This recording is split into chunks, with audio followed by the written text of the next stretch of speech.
911. What are you? That's me! That's me! I'm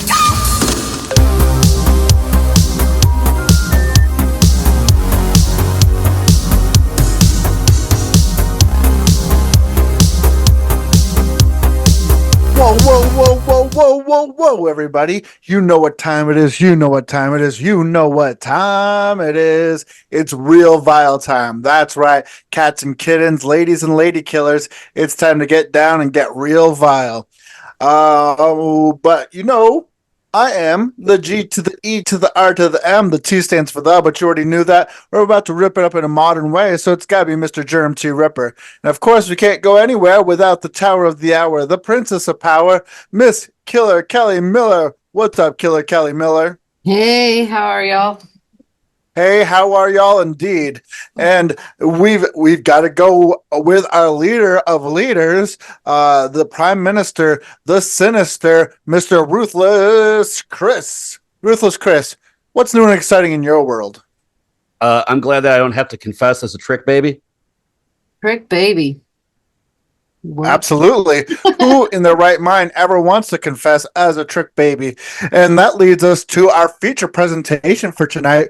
We're going to be talking about 1999's, directed by Matthew Bright, cult favorite, Freeway 2, Confessions of a Trick Baby. Man, oh man, oh man, I can't wait to dig into this wild and wacky, whimsical movie.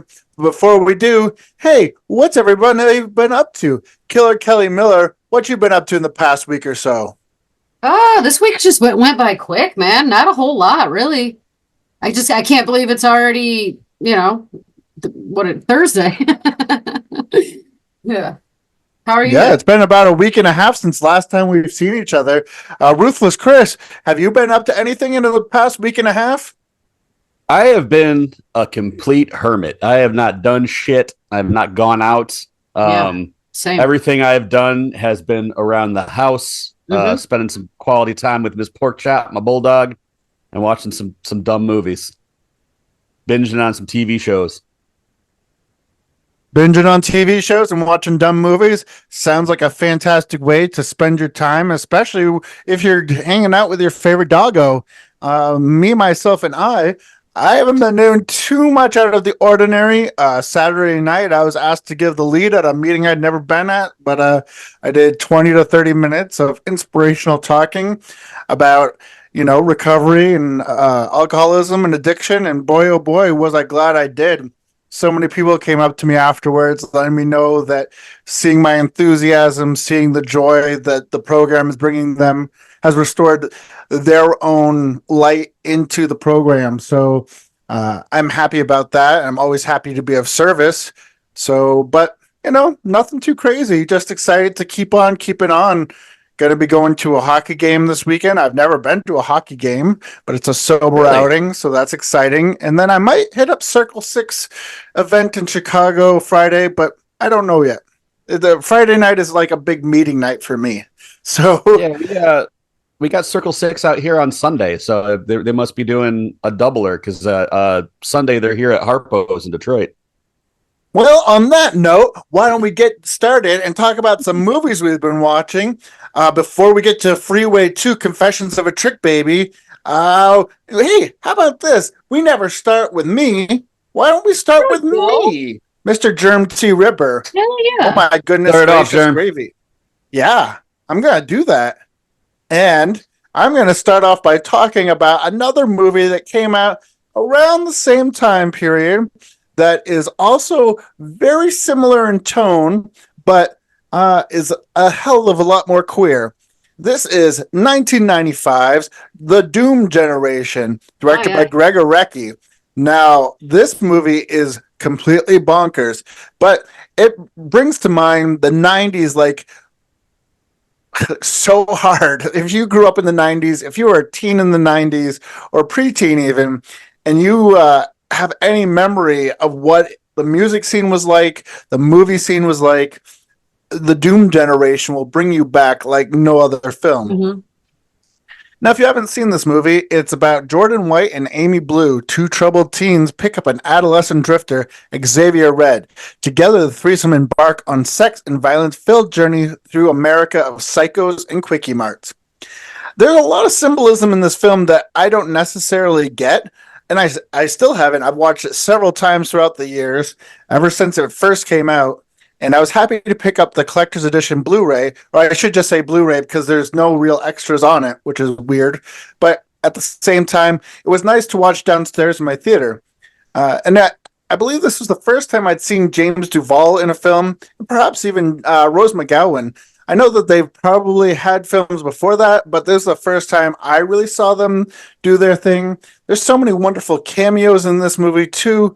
Perry Farrell from Jane's Addictions in this. Just so many great cameos. It's so smart, so well done, and it's like it speaks to a very punk rock aesthetic. Everything is hyper violent. Everything is sort of super over the top. And I can't say that this would be for everybody, but I love this movie. It's so much fun. I really would like to be able to just watch this over and over again. I mean, Heidi Fleiss is in this. If you remember Heidi Fleiss, she was like the Hollywood madam who, pimped out, had hookers for everybody. She has a cameo. Parker Posey has a cameo. Margaret Cho has a cameo. And there's so much over-the-top violence that doesn't even make sense. Like the clerk in the Quickie Mart, I think he gets his head blown off, but instead of exploding, it just sort of... No, he doesn't get his head blown off. His wife cuts his head off, that's right. And then it lands on like a pile of fruit, and it just keeps talking, and like vomits coming out for no apparent reason. It's so amazing. And then the industrial soundtrack is pretty wild because, bands like Skinny Puppy, Nine Inch Nails, Ministry, unless you were into underground music, you didn't know what any of those bands sounded like until you watched a movie like Doom Generation. And it's funny because Skinny Puppy is actually in this movie. They play the Gang of Goons. It's just a wild, wild ride. And you have to be able to enjoy irreverent, absurdist cinema to really take in this ride. Now, I can't say enough good things about it. You guys, I'm guessing both of you have seen the Doom Generation. Why don't you talk about it for a minute? So it might be a little clearer if you see the other movies in the series. This is like an unofficial trilogy he made. I think it was called the End of the World trilogy or the Doom trilogy or something. This was the middle film, but it started with The Living End, and then there was the Doom Generation, and then there was Nowhere. And once you see all three of those, some of the themes become a little clearer. But yeah, this thing is like a complete slice of the 90s. It's very absurdist. It's very sexual. Talk about cameos. One of the ones that they tried to kind of cover up, but the guy in the end with the large shears was one of the Brady children from the Brady Bunch. But yeah, this one was a big one in my childhood. It's where I got my giant crush on Rose McGowan when I was younger. Had a big thing for her. Still do. Love it. This thing's 4.5 or 5 all day. Love it. Can't recommend it enough. But yeah, definitely check out the other ones he made. The Living End and Nowhere, because it's part of like an unofficial trilogy, and they all kind of deal with similar themes that kind of all go together. And then he went on to direct a couple episodes of Dahmer, which I thought was interesting. Yeah. Kelly, have you seen the Doom Generation? I have. I've seen it quite a bit back in the day, and I haven't really seen it since back in the day. But yeah, I do remember this quite well. I remember when I first seen it, as you said, it's not for everybody. And I think it's because I didn't get it. Like I didn't like it that much at first. It took me a couple times of watching it. And it's like the cinematography in this movie that's fucking fantastic. Like it's a really cool kind of like trippy aesthetic it's like the 90s. It's straight nostalgia from the 90s. I might go back and watch this, but I'd give it a 4. I'd definitely give it a 4. Very cool. And I give it a 5 stars all the way. The only place that I see that it's streaming is Prime Video. You can rent it for $4.79, or you can get the Strand Releasing Prime Video channel, and it's streaming on there. Otherwise, let's keep this train chugging down the tracks. Ruthless Chris, what have you got for us first, baby? The first one I'm going to talk about, I kind of watched on a whim, and it's because I was kind of going through some blogs and like new movies, and this one had a horrible name and a setup you saw a million times. What everyone kept saying was it doesn't go where you think it's going to go, and it's trying to make you think that, and then there's a big flip in the middle. And that absolutely happened, and it made it a lot better viewing experience than I was privy to. But this is Night Explorers: The Asylum by John K. Webster. And you've seen this set up a million times. You got ghost hunters doing a ghost hunting TV show, going to the most haunted asylum, in the world. But they kind of subvert it quite a bit. This is a British film. So yeah, it starts off as like, found footage like you'd expect. And then it like right after that intro, it like interrupts right into an actual movie, like it's just a movie from then on out. And it does still have the same setup. Ghost hunters go to this asylum. I don't know how much I want, because like the fun of it is the flip. It's not what you think it's going to be, and it ends up kind of going balls to the wall horror and bloody. And it's not like a ghostly necessarily kind of thing. Like it is supernatural in a way, but I don't really want to ruin it. But this was better than I thought it was going to be. It has a terrible name. Some of the acting's real bad. Some of it's really good. There's a guy in it that looks exactly like Edgar Wright. That was really tripping me out.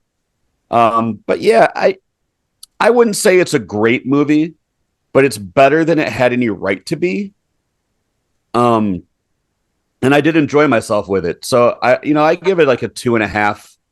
Just know what you're getting into. The first half's going to be something you've seen a million times, and then the second half gets pretty fun, and it kind of is reminiscent of some like I can't say it because I'll ruin it. But yeah, go ahead and check it out. I watched it on Tubi, but it's on Freeway and Plex and all the anything that's on the one's on like 5 others. So yeah, that's Night Explorers: The Asylum. I was going to bother to look it up to see if I'd watched it, but Night Explorers: The Asylum, I'm guessing I didn't watch. It doesn't sound familiar at all. But It's then like again, brand new. it's brand new. Like new. Like when I watched it, aside from here on the blog, sometimes I'll look it up on Letterboxd or IMDb beforehand. It had 0 reviews on Letterboxd, and it had 2 on IMDb. And both of them were like a lot better than I thought it'd be. Crazy flip in the middle that changes the whole movie. So I was Very like, cool. I want to see what this flip is. Fuck it. And, I put it on, and I kind of was like, yeah, we'll see if this is even one I'm going to talk about. Sometimes I'll just put some shit on when I'm folding laundry or whatnot. And I kind of got sucked into it and enjoyed it. So it's not a great movie. It's not like something to go out and see, but if you're curious, check it out. It's not bad at all. Fair enough. You said 2.5? 2.5. Yeah. It's a good middle ground movie. And that's because of the second half. The first half is a slog. Kelly, have you heard of this or seen it? What is this called again? Night Explorers: The Sorry, I had Asylum. technical difficulties. I didn't catch the name. Night Explorer. No, I don't believe I have. Yeah, it's like brand new. No, it's fair enough. Like I just asked him to repeat the name, and I still couldn't remember what it was. Night Explorers: The Asylum. All right, and you said 2.5 stars. Yeah, it's okay. It's okay. Well, let's keep that Serviceable. train a chugging along on the terror tracks. And Killer Kelly, what you got for us, baby? We're gonna keep it along with the 2.5 movies here. This one is also a brand new movie. This is a Tubi original. This is called Guess Who. I don't know. I thought the concept could have been good. It follows a girl and her boyfriend, Michael. They travel back to his old neighborhood and his family's community for the holidays. They make it pretty obvious right out of the rip, I can't talk. Right off the rip that she's very wealthy and he is not. And that comes into play later in the movie for sure. His family and community, the area that they're from, It is. It's a poorer community. They all take part for the holidays in this tradition called the mummering, where they dress up in masks and costumes, and like there's a big party throughout the neighborhood. But there, you can go into people's house, and you got to tell them a riddle, and they got to guess who you are. You know, so like easily, it's like set up for, there could be some shit that goes down, like. I feel like this could have been better with that whole concept that they had going on there. Like that could have been better. There is of course, there's a killer going around, so that's the idea. But then they bring that whole idea that like the girl and her boyfriend. I don't want to tell you too much, but like her being a rich girl and like there's a whole backstory and another like twist that's going to come out later dealing with that. It was all right. Like I said, I feel like they could have did a little more with this concept of the mummering because that's kind of a cool idea. It's just they kind of leaned into this other storyline a little more, and I feel like they lost it towards the end. Yeah. 2.5. 2.5. This also starred two people from that From series. I noticed. Yeah, good series. Yeah, like Donna, the lady, and Donna, the lady that runs like the commune house, and then the one cop's son that marries the girl, he's in it too. Yeah, this could have been better. The concept could have been better. It just didn't hit the mark at all for me. I thought it was just meh. 2.5. What was this one called again? Guess Who? Guess Who? Mm-hmm. Yeah, the premise sounded very similar, very familiar, but I don't believe I've seen this one. Did this come out recently? Yeah, 2024. It's a brand new Tubi original, so another brand new film to check out if you want to check it out. 2.5 stars on Tubi, and it does sound like a kind of an original idea, but if you're 2.5 stars, Tubi, can't miss it. It's free. It's free. It is free, and it's not awful. I just think I don't know. They lost it. They lost the concept. It could have been better than what it was. I've noticed that like those Tubi originals, they're a lot. Their hit and miss ratio is like 10% hit, 90% miss. Yeah. So I have a tendency to kind of really avoid them. They seem like the kind of movies that everyone else passed on. They're like, I'll give you $2 for it. Honestly, I don't think I even chose this one because you know how Tubi just plays like the next in queue. I think I was just laying in bed watching something and it came on and I was like, all right, let's see what this one's about. So I watched it. Fair enough. Yeah. Fair enough. But hey, let's keep this terror train chugging along so that we can talk about Freeway 2. Confessions of a Trick Baby. And I'm going to talk about another movie that I watched. This one is 2019's sort of sci-fi, sort of thriller, sort of horror mystery drama. It is a British movie called Little Joe. Well, I was looking for movies that I hadn't seen yet. And also February is Women in Horror Month. I figured, why not watch a movie that is written and directed by a woman? This is directed by Jessica Hausner, and it is about Alice, a single mother, is dedicated senior plant breeder at a corporation engaged in developing a new species. Against company policy, she takes home one of these plants as a gift for her son and names it after him, and soon starts fearing for it. Why? Because these plants are being developed to change people's moods, to make them happy. And it's very... it almost has a you remember that movie The Girl with All the Gifts, and where it was like spores that were taking over people's brains and turning them into zombies. This could almost be like a prequel to that, because these flowers are being manufactured, being bred to change people's brains, but since they can't reproduce on their own, their spores are being spread and through pollination and into people, and they're taking over people's brains to try and breed that way. And it's very interesting because it creates like a hive mind. So a lot of times while I was watching it, it kind of gave me a Invasion of the Body Snatchers feel. It gave me a lot of vibes of films of that sort. And I really enjoyed this movie. I gave Little Joe 4 stars. I thought it was really nice, really thought provoking, and a good statement on sort of like big pharma and how we're trying to manufacture emotions right now. But yeah, I gave it 4 stars. It's streaming on Prime Video, Roku, and Tubi. Have you guys seen this movie, Little Joe? No, I don't believe I have. I've been hovering around this one for a while. I saw a trailer and I really liked what I saw. I've almost pressed play like a dozen times, but I haven't gotten around to it yet. I am very curious. Probably will now that you've given it a glowing review. So definitely wanted to check it out. It looked really interesting. Very, very cool. Well, let's keep going. What you got for a second round movie, Ruthless Chris? I'm not going to talk about a movie on this one. I'm going to talk about a series I've been watching that I've really been enjoying. I know both of you have been watching it too. The new season of True Detective, Night Country, with Jodie Foster and Callie Reyes.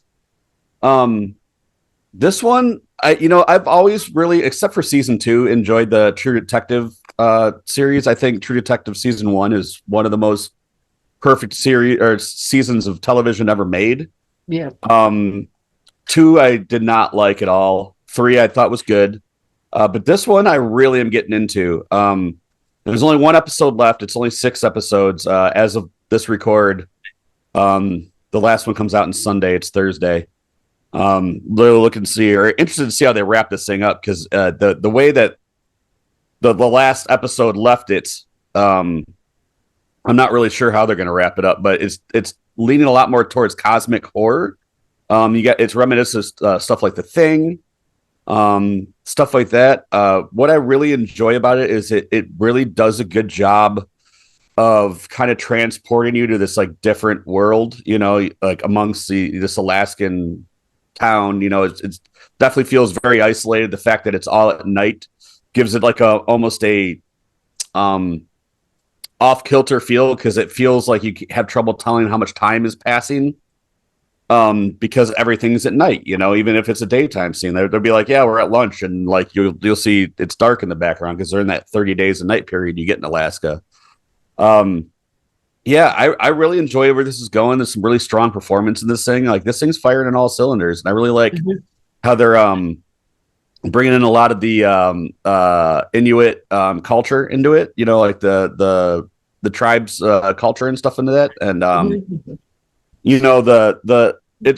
it's really hold my attention. I blazed through all 5 episodes that were available in a day on my day off when I was doing a bunch of stuff around. Like I said, I've been a hermit this last week. But yeah, I'm really excited to see where this is going. I can't really give it a star rating yet, because I want to see how it wraps up. But I mean, as of right now, it's every bit as good as True Detective should be, and I really like that they went horror with this one. I mean, the other first season's definitely horror, but it's more a serial killer detective procedural, and you got a detective procedural in this, but I mean, right from the first scene, that something otherworldly is going on. So yeah, I'm really excited to see where this thing is going. I can't recommend it enough. Horror fans, definitely check out the new season of True Detective. It is horror. It is a detective procedural, but in a horror world. So yeah, definitely recommend True Detective season 4, Night Country. I've been thoroughly enjoying season 4 as well. And I think for the same reasons, is that once they introduced the idea of ghosts and otherworldly beings, and also like other dimensions into the series, it really sort of brought it to another level as a horror fan. But then there was one scene that really made me pop. It's the ghost that leads them originally to the bodies. Yes. Is the father of one of the detectives in season 1. So there's a link between season 4 and season 1, which I love it when they do that, because none of the stories really have anything to do with each other. It's an anthology series in that aspect. But I remember like a bigger connection was that Travis Cole, whose ghost guides Rose Agnew, who's Fiona Shaw, to the corpuscle of dead scientists, is actually Rust Cole's father. So that's an interesting link between the two series. And it also gives you another dynamic of why Rust is so screwed up. He's the guy with the mustache and the ponytail in season 1. Shit. Matthew McConaughey, yes. I didn't pick up on that detail. Oh, shit. That makes it even... Fuck, that even gives it another dimension for it. Yeah. Yeah. So like once I saw that posted on Twitter, I was like, okay, yeah, I love it when they do that type of thing. Like in American Horror Story, at least for the first few seasons, they'd have like a little bit of sinewy tissue that would lead you from season 1 to season 4 or season 3 to season 2. It was great. So I'm a big fan of this. I'm going to go ahead and give it a star rating. I'm going to say 4.5 stars, and definitely worth the watch, especially for horror fans and especially for fans of True Detective season 1. Killer Kelly, have you been watching True Detective season 4? Yes, I've totally been getting into this. I watched season 1. I vaguely remember season 2. I don't think I finished it. I don't think it connected for me as well. And I did not watch season 3, but I am super getting into this one. I really like the Arctic indigenous culture that they're bringing into the whole thing. I think that's interesting, as well as the supernatural aspect, as you guys have already mentioned. I'm thoroughly enjoying this. I'm not as far along as you guys are. I think I 2 more episodes and then I'm caught up, which I'll probably go do as soon as we're done recording tonight. But man, I'm excited to see where this leads. I'm excited for more, and I think when it's done, I'm going to go back and watch season 3. Very, very cool. And on that note, Killer Kelly, what you got for us next, baby? This one was a pretty decent one. This is Aaron's Blood. It's 2016. It's on Amazon Prime. It's kind of like it's a vampire story. It follows this boy, Tate. He's a hemophiliac. He's bullied at school, and he ends up breaking his nose, getting into an accident, and it's some serious shit into the hospital. And, he needs a blood transfusion. Soon after his blood transfusion, you can tell that, some shit's different. Like, the kid's healing faster. He's, burning in the sunlight. He's a fucking vampire. Right off the rip, this kid's a vampire. And now Dad's, on this mission to try to figure out how it happened, try to see what he can do to reverse it, try to keep his kid fed without getting eaten himself. I enjoyed this movie quite a bit. I gave it a 3.5. I think the acting in it was really good. The special effects, you could tell it was a lower budget movie, and it did good for what it was.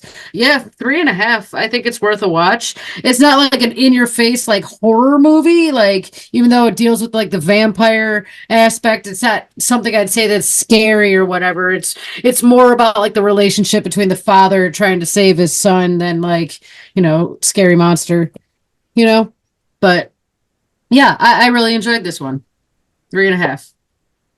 And you said it's streaming on Amazon Prime? Yes. Yeah, I watched Aaron's Blood when I was writing for Daily Grindhouse. I got a screener for it. Mm-hmm. And if I remember correctly, I thought that it was really smart, and I thought that it was a really unique take on vampire mythos. Mm-hmm. And if I remember correctly, I really enjoyed it at the time. So I'm going to go ahead and give it 3 stars. Definitely worth the watch, especially if you've got Amazon Prime. Got nothing to lose, especially if you like vampire movies and you want to see something original, something different, something a little bit more thought-provoking. And it is a micro-budget independent film, so you got to give it a little leeway too. But yeah, 3 stars from me. Chris, have you seen Aaron's Blood? I've never even heard of this. Pretty good. So no. Fair enough. All right, well, that's a big NO from our Big leader. no. And we're going to keep this train chugging along so that we can get to Freeway 2 Confessions of a Trick Baby. And I'm going to talk about one last film. And this one is going to be 2020's She Dies Tomorrow. This was another female-directed movie. I was trying to stick on a theme of female directors, female filmmakers in horror. And this one is about a woman becomes strangely convinced that she will die the next day.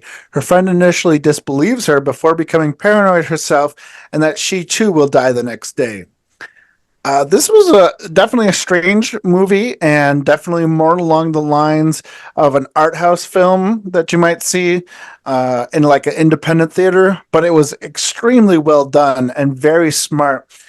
Anybody that is familiar with like trauma, anybody who's done any sort of work with mental health or in mental health like therapy themselves, go to therapy, you'll know that if you are there for somebody else, then there is times when you take on their burden. And that's what I feel like this movie was getting at. It's just like shared trauma. And, you know, first you have a woman who's extremely depressed and she's always talking about how she's going to kill herself. And then her sister comes over to help her. Well, then she says that she's going to die the next day enough that now her sister believes that she's going to die the next day. And her sister goes over to a party and then everybody at the party suddenly feels like they're going to die the next day. And then they go out. It's like a virus that's spreading through society at this point.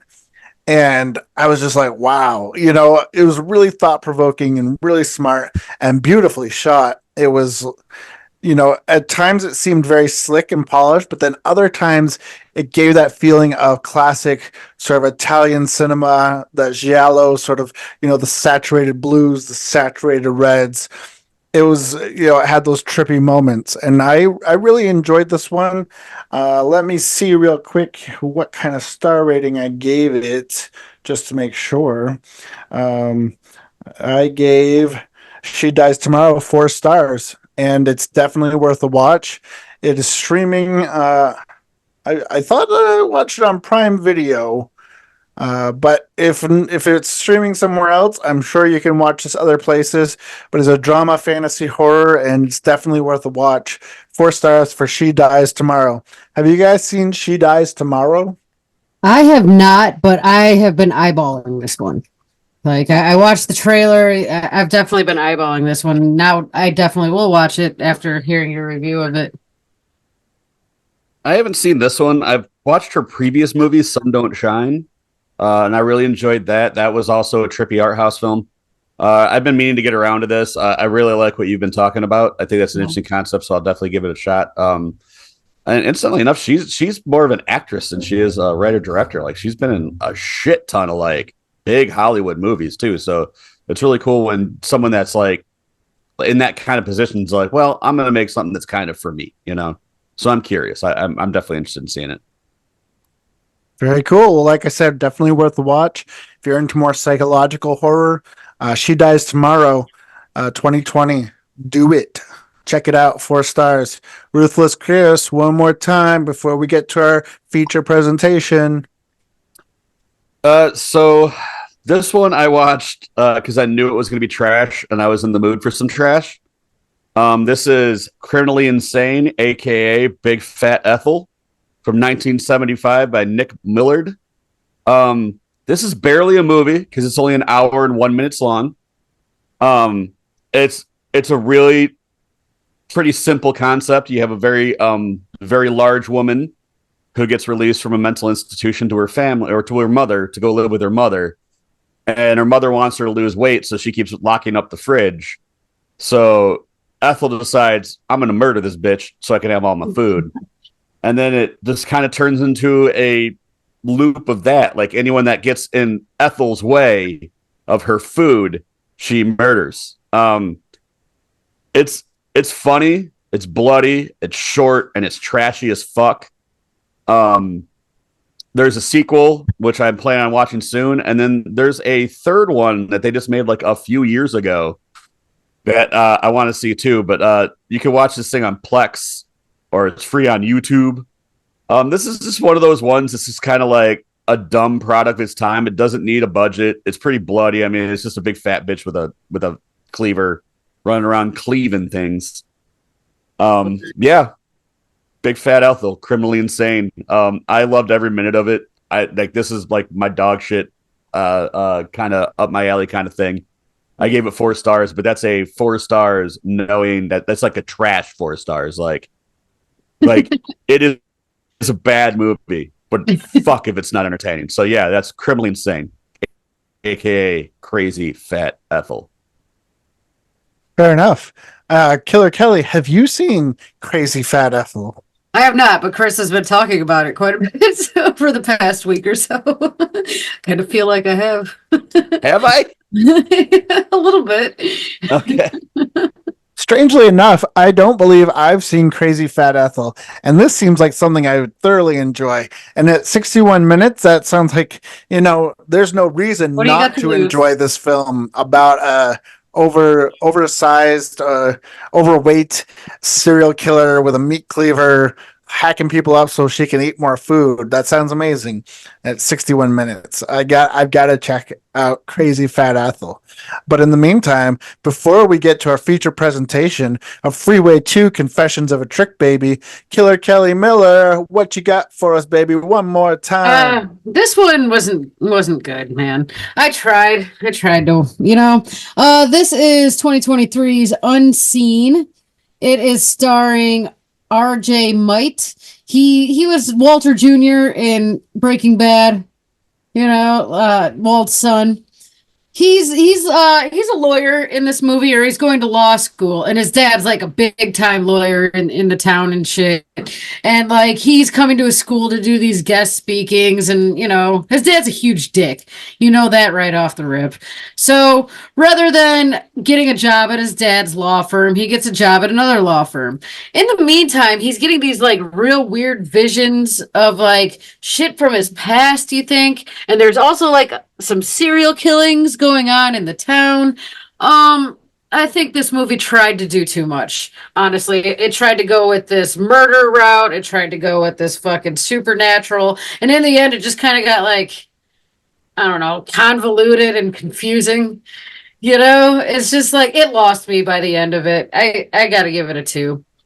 I think this is the director's Vincent Shade. I believe this was his like first movie, and it had some decent concepts perhaps, but the execution wasn't there. I don't think the performances were the greatest. Everything was just mediocre to me, really.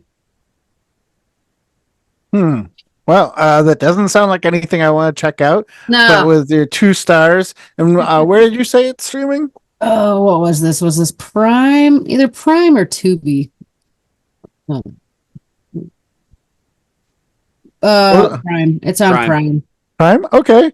Well, Prime. I mean, if what Kelly's been talking about sounds like your cup of tea, then you should check out this movie. Ruthless Chris, have you seen this one?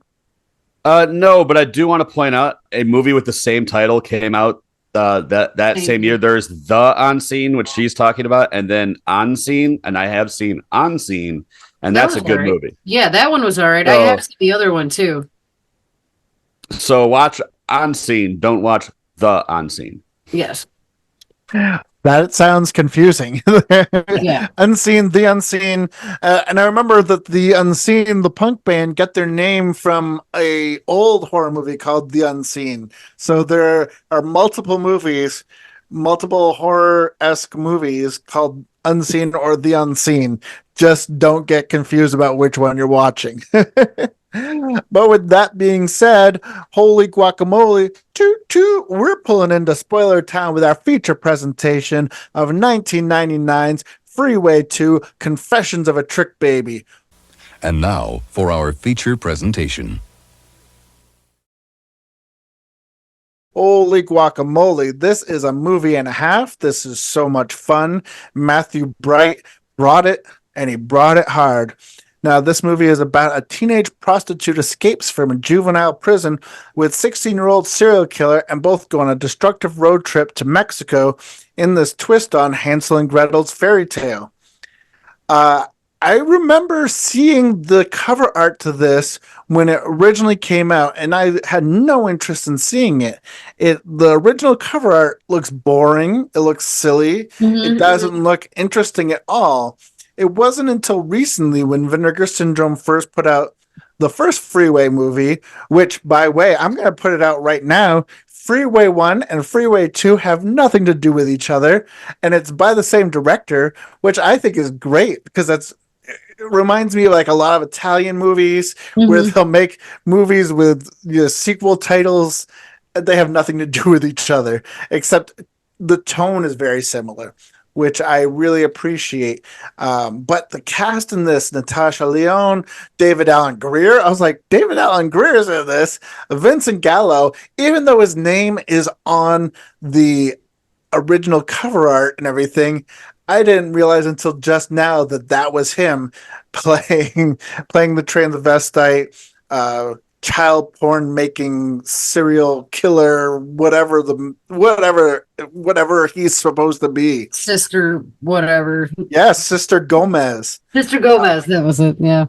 This is another one similar to the Doom generation that is kind of not as much so, but is very indicative of the times that it came out in. It reminds me of Natural Born Killers. It reminds me of Pulp Fiction. It reminds me of True Romance. Just that hyper violence, that over the top, ridiculous ideas. Just throw everything at the screen and see what sticks. I was thoroughly impressed with this movie. This is a cult movie that I hadn't really heard of until the last few months, and I'm glad I did. I'm glad we checked it out. What did you guys think about Freeway 2: Confessions of a Trick Baby? Well, I was a big fan of Freeway 1 growing up. I got a VHS of it when I was in high school, and I always thought it was like an underwatched gem. I do think that this is really cool that like the only thing that ties it together is it's like the writer-director's take on a classic fairy tale. The first one was Little Red Riding Hood, where Kiefer Sutherland played, the big bad wolf, and Reese Witherspoon, was Little Red Riding Hood, but a very gritty, bloody take on that. And this one, it's a companion piece in that style of thing because it does have a lot of similar markings, but this one I thought was a lot sillier, even though the subject matter probably is much darker, especially towards the end. The cast was unbelievably great for this. Like a lot of the cameos, like John Landis was the judge.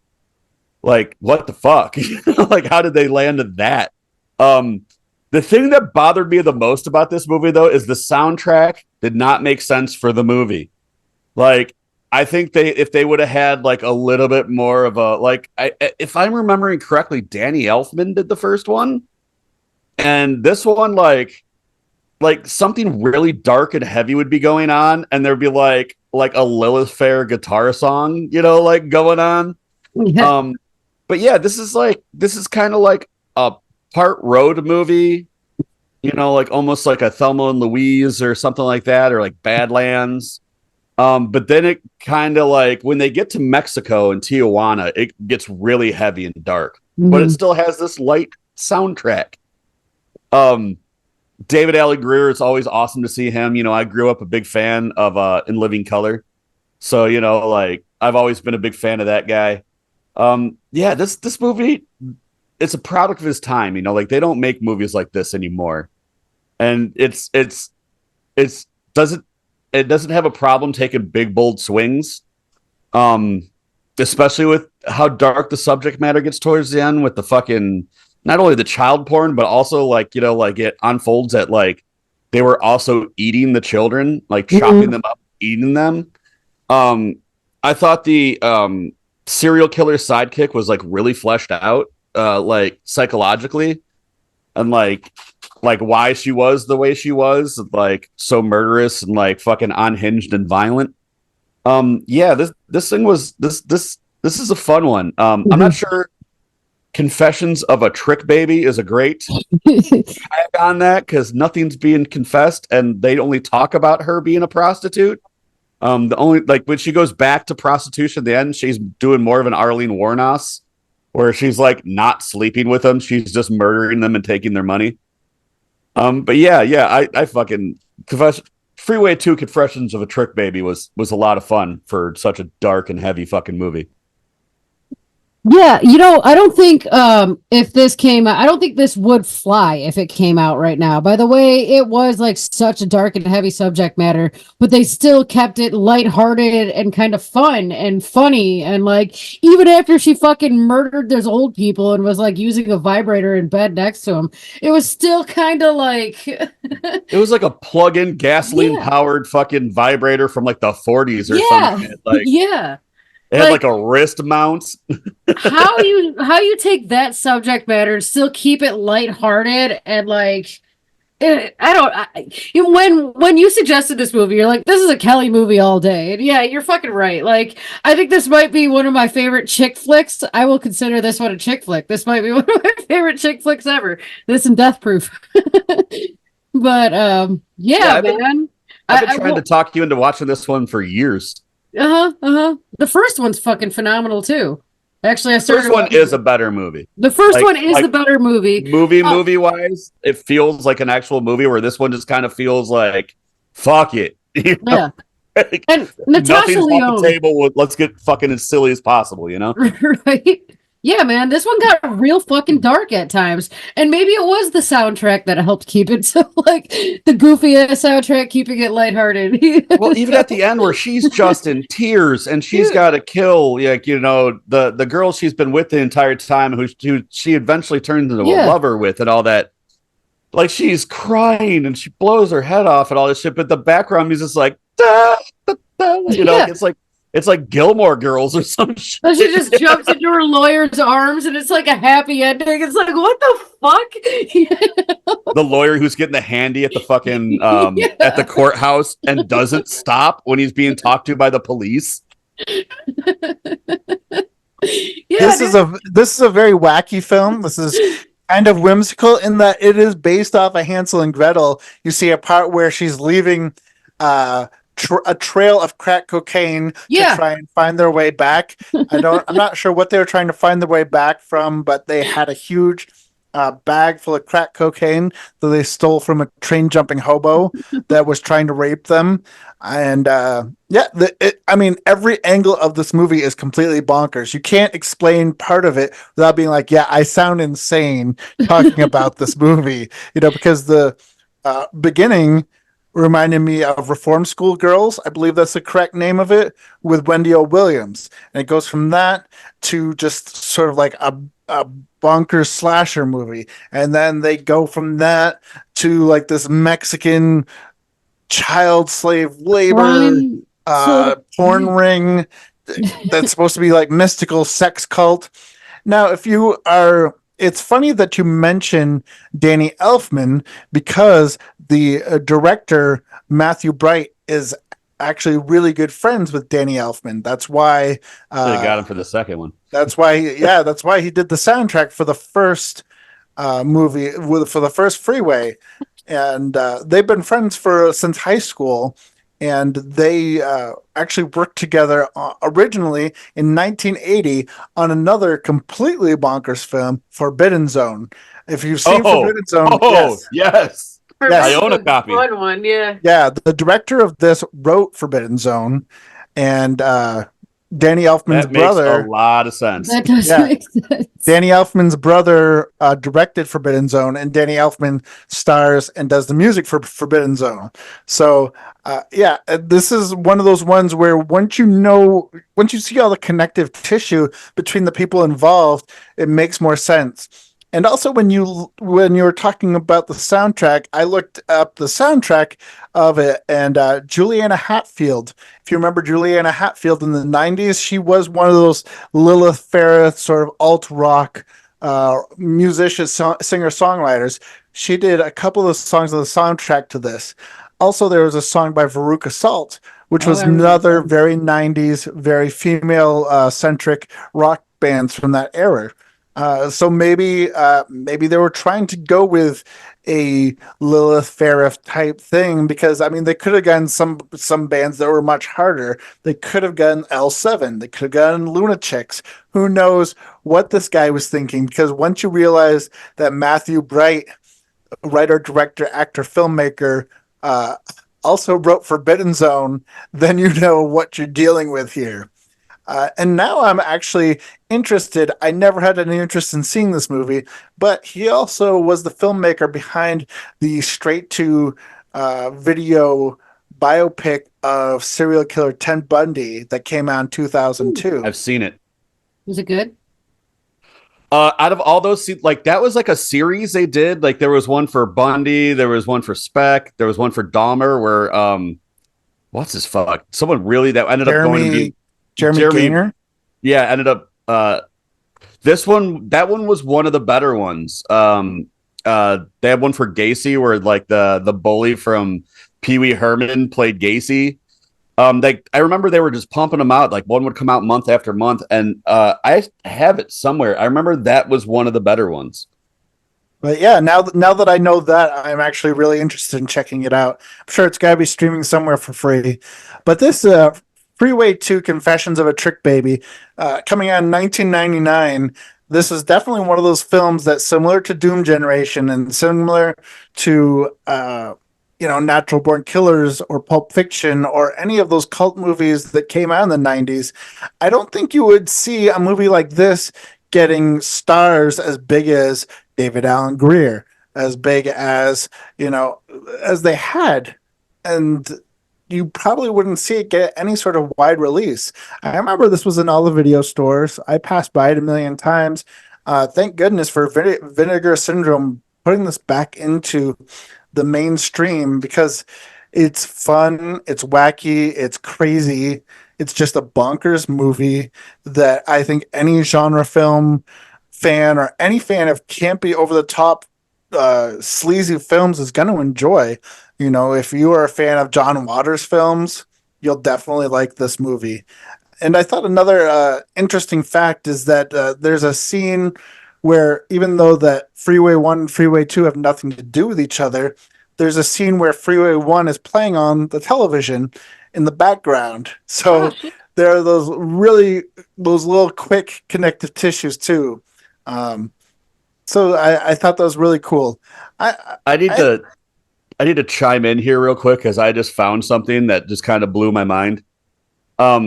This guy directed one of the most batshitly bad movies, like one of my like on the level of The Room type of batshit that like I just can't get enough of. It is so horribly bad, called Tiptoes. If you're unfamiliar with Tiptoes, it's a Matthew McConaughey movie where he is going to marry a woman and he's afraid to tell her that everyone in his family are midgets, and she's afraid their baby's going to be a midget. Gary Oldman plays a midget, but they all do it dwarf style. It is absurdly offensive, unbelievably offensive, and batshit nuts. I have showed that movie to so many fucking people. I'm surprised I haven't shown it to you, Kelly. Yeah, dude. What? It is a fucked movie. Like, so I looked up like all the movies he made. There was like 2 Freeway movies, and then Tiptoes, and the Ted Bundy movie. Tiptoes. Just look at clips of this fucking thing.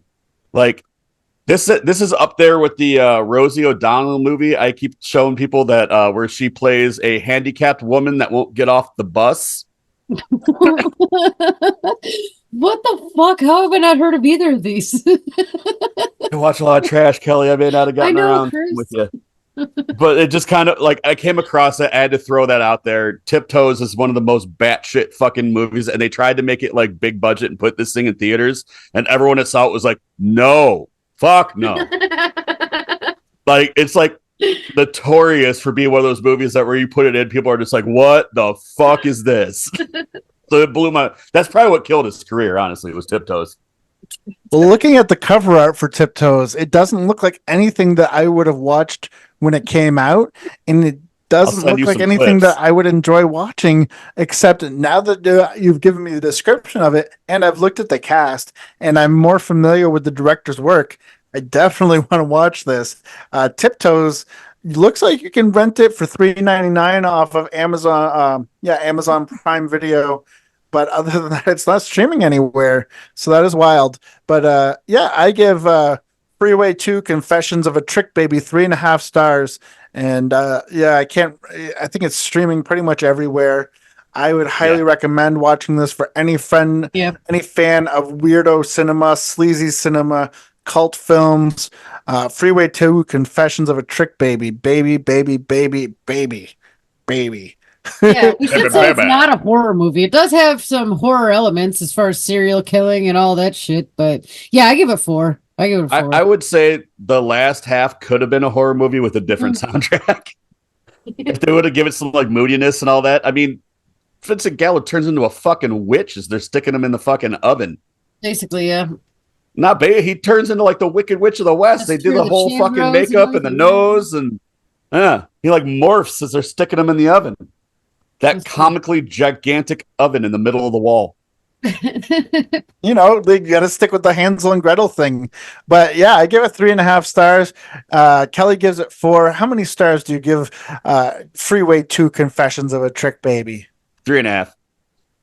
3.5, 4, and it's definitely a fun movie if your idea of fun involves profanity, drugs, alcohol, slashers, blood, Huff and spray gore. Paint. It's dark. It's real dark. Huff and spray paint. Huffing spray paint. Yeah. It's disturbing in the best sort of way, and highly recommended from the folks here at Real Vile. On that note, we're going to have to bid you adieu, and we will see you next week. You guys got any final words for the folks out there in Real Vile land? You know, get off the streets. You don't want to be confessing as a trick baby. You know, it never ends well unless you know how to make deals that they don't show on camera with Mexican police that get you out of things so you can go bang your lawyer. What he said, man. See y'all next week. Yes, and on that note, I'm going to say keep it sleazy, keep it creepy, and keep it real vile forever. God bless America, and send nudes. Woo!